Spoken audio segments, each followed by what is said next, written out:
Using chorus on guitars is fun, for me anyway. You can make guitars wider with it. You can make guitars sound weird. So let's do that. Just make the solo sound a bit wider and sit on top of the other guitars. Just use microshift. Let's listen.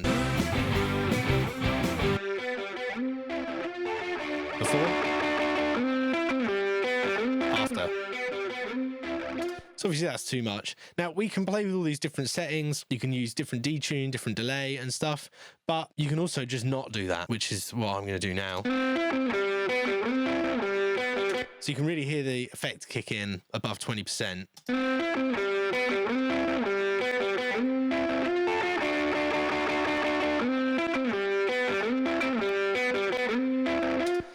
Right around there, it just sort of gets a bit wider, gets a bit more forward. Let's try that in the mix.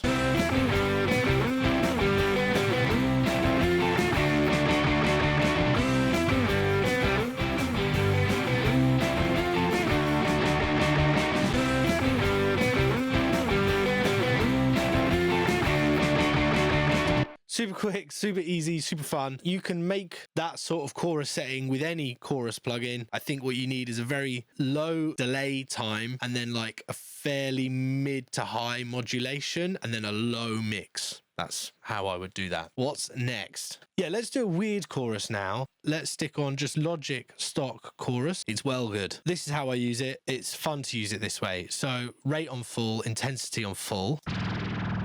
Well good. Let's just turn the speed, the rate down until it's going in time with the music, right?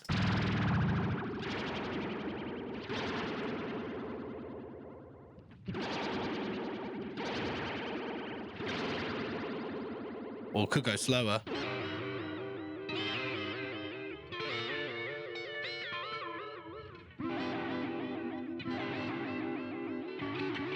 So you can use that to make the chorus work with the part, or you can use that to make the chorus make the part feel more awkward, like if it's out of time.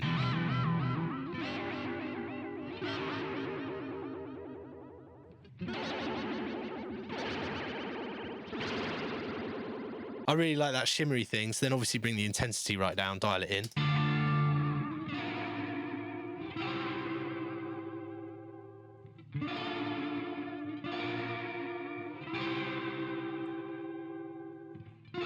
I think that's sounding really interesting, really cool. Obviously, maybe a bit too much. So let us turn the mix down, dial that in.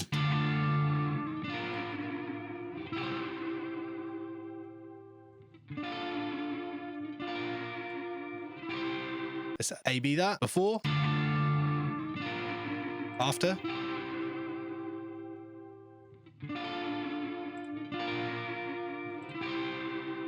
Genius. I'm going to do a video on automation. It's coming in a week or so, but let's just do this now, right? So stick it in latch, touch, or right, whatever you want. I'm not going to explain that now. Turn the mix knob down, press play.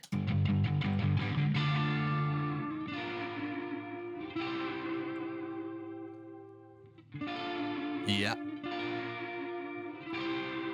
Should we get even more in as the section goes? Oh, a bit too much. Probably going to have to redo that.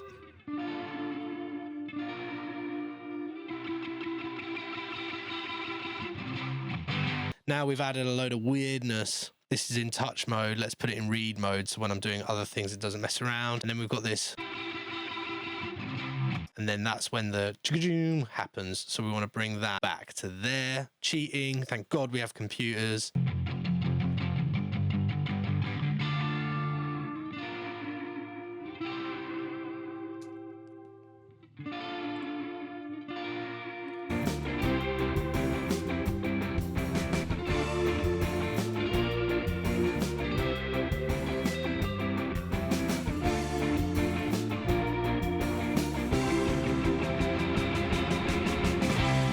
Definitely a bit of fun. One more way that we can use chorus to send something to the back of the mix, and I'll show you how you do that. You stick the intensity on full again and then keep the rate low.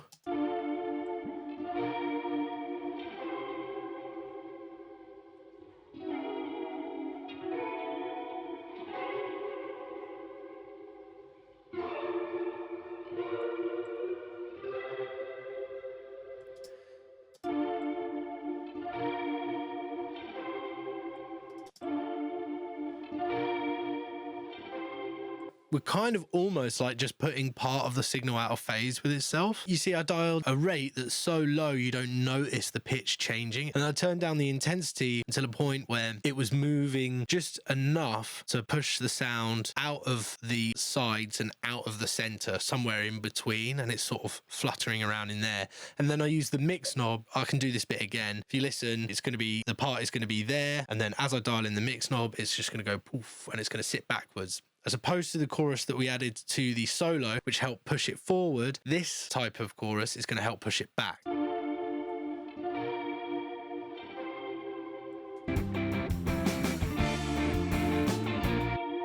So let's just stick in a couple of these other guitars so you can hear. Oh, I'd just like to solo it, not move it. Thank you.